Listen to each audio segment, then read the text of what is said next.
The great Australian dream, owning your own home. Well, so it was the great Australian dream. It's what we have been working so hard for, isn't it? Well, is it? If you're in Sydney, you are in the toughest market in the country. And that's one of the toughest markets in the world. It's a tough nut to crack, but once you're in, we also have one of the most robust housing markets around. Aussie bricks and mortar, a solid investment. But what if you had inside information when you entered the market? And what if you had warnings of the pitfalls once you're in? And then how to go about prospering? Well, my guest in the studio today is Robert Klaric.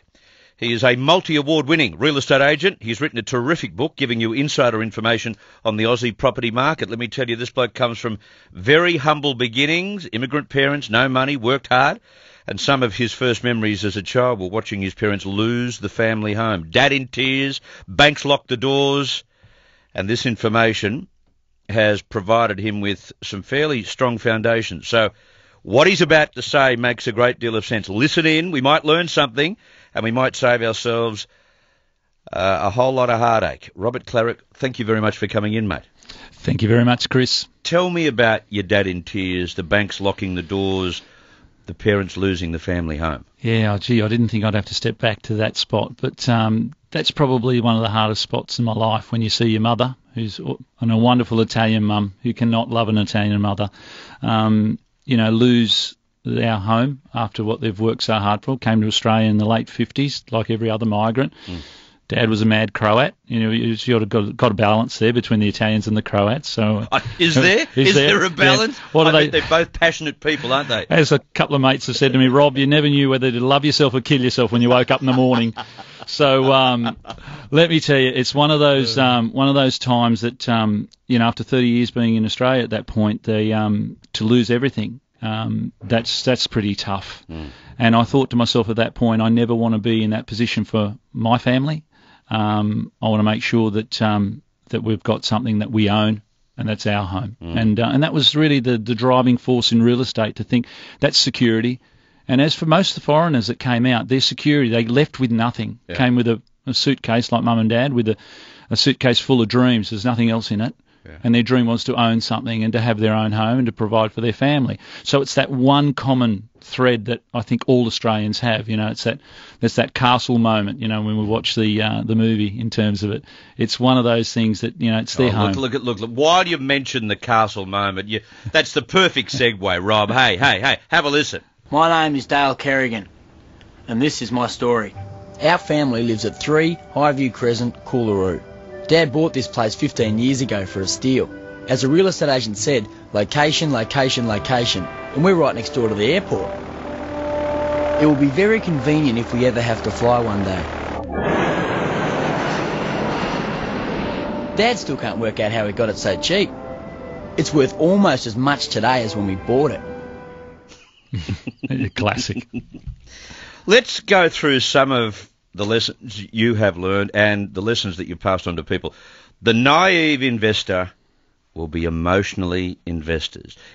Now, can I just say, and I'm being very sexist here, but ladies, this is my experience. You get emotionally invested in the places you like to buy, and us blokes are a little bit hardcore, and it's the hardcore knowledge that you need to stick to, right? Yeah, very much so. And look, I say it in the book, in The Secrets of the Property Expert, and you've got to go with half your head and half your heart. So there's no point going in all there emotionally and saying in front of the real estate agents, I just love this place, I have to have it. It's like we're waving a red flag to the bull.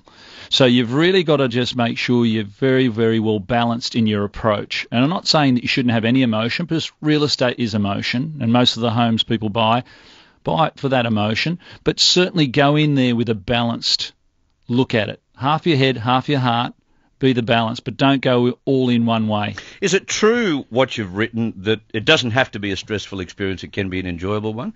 That's only because you're used to it. Yeah, you see, this is where after 25 years in the real estate game, I guess I am used to it. And most people only buy, Chris, once or twice in a lifetime. Yeah, probably more as the generations have got on. Yeah, not from this point on, I guess, when Sydney house prices are well and truly over $800,000 median price, it won't be that they're moving every couple of years. So the gap now will be a lot bigger. So, it's important that you approach it in the right way when you look at buying any real estate. We've just had the first of our Super Saturdays of 2015, and it was huge, an 85.5% success rate. Last month was a record breaker. How long can this continue, mate? It's going berserk. Look, what I say to all my clients, and I'm auctioneering every weekend, and the market that's booming, and look at the figures, the market where it is over 80% here in Sydney, over 80% plus in Melbourne as well, those markets, it means 8 out of every 10 homes that you go to auction on a Saturday are selling. So only 2 of them are not. But the majority of the market that's selling is that up to about $1.5 million across Sydney. The prestige end, though, not the same. Anything above $3 million, there's certainly not the intensity. So I'd love to see someone break the figures up. Show us really what the numbers are across Sydney. Because 8 out of 10 sales. So break it up in terms of... Yeah, in terms of the prestige market. Yeah, okay, good. And the residential market. Yeah. Because if you... in the affluent areas, like I've sold right through from Manly through to Mossman and in the eastern suburbs, that marketplace is buoyant. But the prestige end of the market, not as buoyant. So that's a real and interesting, and that's also finger on the pulse of how the economy's going. The big end of town ain't as busy. There's a big story running around today, and we haven't covered it yet on the program. We probably won't get to it. It's a very busy news day. But about commute and how it's affecting family life because dad or mum end up having to travel an hour and a half to get to work and back, etc.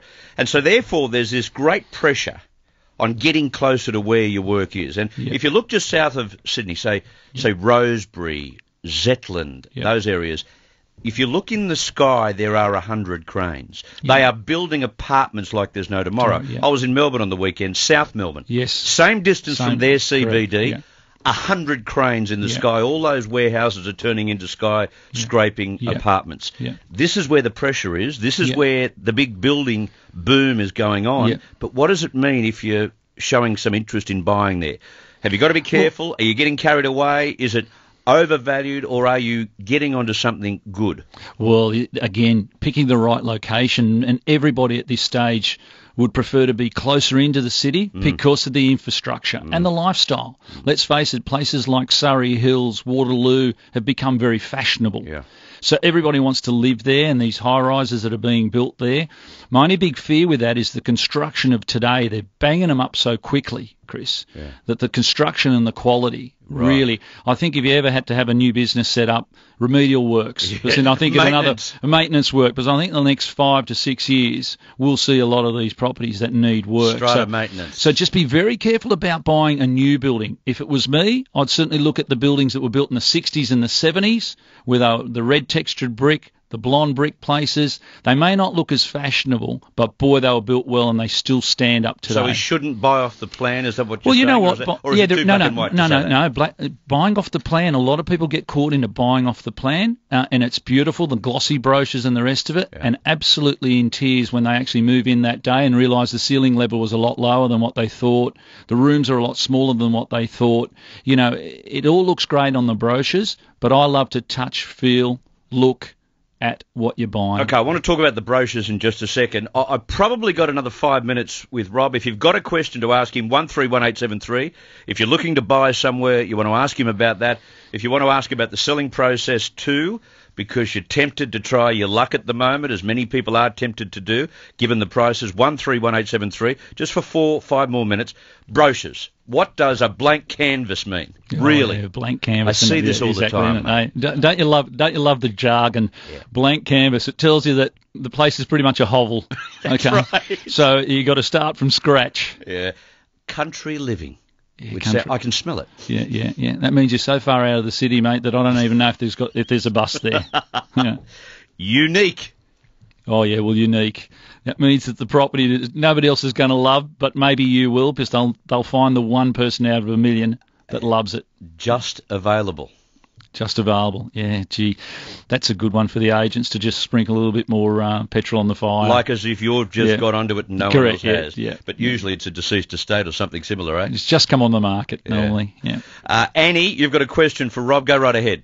I just wanted to ask, my son has just inherited a property on the Central Coast. It's a massive two-storey house on a big block of land, one street back from the beach, but it's in really bad condition. And I'm just wondering, is now a good time for them to sell it and get into something else, or should they wait? What do you think they should do? Okay. I think the first question is that if they were to sell it, what do they want to do? I mean, I'm a great believer that you don't sell good real estate unless you have a plan in place about what you're going to do next. So in this case, if they were thinking of selling it, are they thinking of selling it to go on an overseas holiday and enjoy themselves, or will they put it back in to another property? So I'd love to see them still invest. Maybe if that's the case, take the monies out of that property and put it into something else that maybe suits their lifestyle and their location. But the big question you've got to ask is, do I have a plan? Okay, Scott, question. Go right ahead. Okay, I've been looking at buying a block of land out west in some of these fast-moving house and land package areas, or just buy land and build on it or whatever, but just buying a land in general and just sitting on it for a year to 2 years to watch it escalate and then sell it. What do you think of that idea? Oh, wow. Okay. Two things about that. You've got to, I've said this in the book, and this is my default button for anything in real estate. If you're not sure about what to do, you research. You can't do enough of it, whether you're dealing with the agents or whether you're looking at what you want to buy or what you want to sell. So buying just land and sitting on it doesn't produce you an income, and hoping that it's just going to go up. Well, two things are going to happen. It's either going to go up or it could go backwards. So just really do your maths on that before you do. But a research, again, default button, research. Yeah, the secrets of the property expert, your real estate survival guide. Robert Klaric, one question I did want you to answer before you left. Always try to include the number 8 in counter offers. Yeah, especially with the Chinese. The Chinese are very superstitious. And I think you've got to, if you're at the card table and you're playing poker, you've got to play with the same deck of cards. Play your best cards. If you're negotiating with the Chinese, they love the number 8. So mix it up a little bit and, play their game with it, because that's what it is for them. They'll negotiate whether it's at a marketplace for whether they call it a kitchen dining set or whether it's a waterfront property in Clontarf. They will negotiate everything. A good tip. Rob, thanks for coming in. Thank you very much. It's available in all good bookstores and on my website, thepropertyexpert.com.au, and it'll be remiss of me not saying to you that, mate, I enjoy my time here being a beloved South Sydney supporter, mate. It's as good as it gets, mate, to do the interview with you, Chris, and thank you very much for all your support, mate. Good on you. Robert Klaric. If you